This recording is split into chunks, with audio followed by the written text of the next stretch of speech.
Əslən Ağdaş rayonunda müəllim ailəsində böyümüşəm. 11 il Ağdaşda tarix müəllimi işləmişəm, müxtəlif məktəblərdə. Green Card qazandıqdan sonra 7 il öncə Amerikaya gəlmişəm. Texas ştatının Houston şəhərində yaşayıram. Hər bir Green Card qazanan şəxs kimi mən də təbii ki, araşdırmaya başladım Amerikanın ştatlarını. Müəyyən araşdırmalardan sonra qənaətə gəldim ki, Texasa, Houston şəhərinə gəlim. Amerikaya gələn hər bir azərbaycanlı mütləq şəkildə burada kimsə tanımalıdır. Burada hər bir şey tamamilə Azərbaycan standartlarından fərqlidir.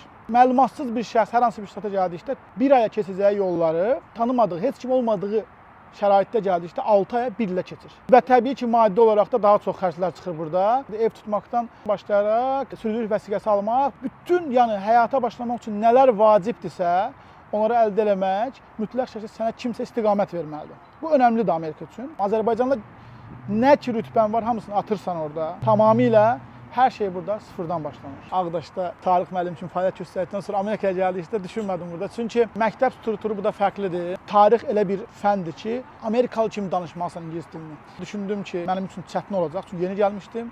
İngilis dilim səviyyəm o qədər də deyildi və müəllim kimi fəaliyyət davam etdirməyi heç düşünmədim açığı. Xilas olmaq üçün hər bir sahədə çalışdım.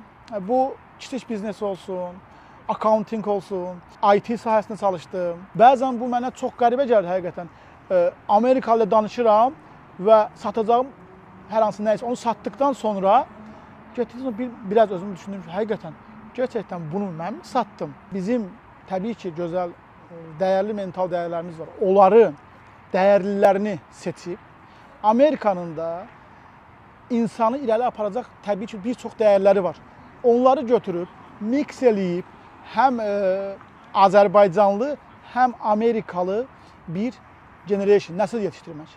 Bunlar həm öz kökünə bağlı, həm də Amerikada böyüdüyü üçün Amerikalı kimi özünü hiss edə bilən. Bunu təşkil edə bilsək biz burada, düşünürəm ki, identity itməz. İstəməzdik təbii ki, Azərbaycançılıq və bizim gözəl mental dəyərlərimiz yox olub getməsin. Bura gələcək hər bir Azərbaycanlı birinci növbədə düşüncələrini və özünü bura hazırlamalıdır. Bunun başında təbii ki, dil bilikləri gəlir və hər hansı peşəni bilmək. Çünki əgər gəlib burada təzədən hər şeyi sıfırdan başlayaraq bir sahəyə əziyyət çəkmək istəmirsə, bu zaman alır. Bir peşəni öyrənib gəlmək onlar üçün daha rahat olar ki, Amerika inteqrasiya eləsin. Google eləməyi öyrənməlidir, location getməyi öyrənməlidir, sadə primitiv feilləri bilməlidir. Mən Bəkirov Coşqun, Houstondan Azərbaycana və Ağdaşa salamlar.